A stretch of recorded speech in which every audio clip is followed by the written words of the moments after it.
Cost is always an issue, and people always ask me how much does it cost to replace a tooth or many teeth or dentures that are attached to implants.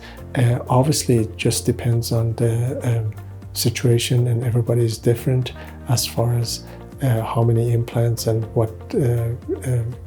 if it's anchoring dentures or if it's for bridges or crowns. Using mini dental implants because they don't need as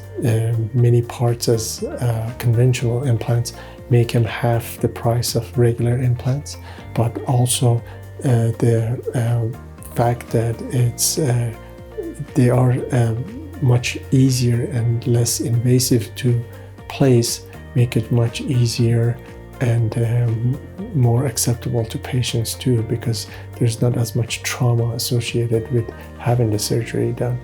But to find out exactly how much any kind of a treatment costs, the best way is for you to give us a call so we can do a free consult and a scan for you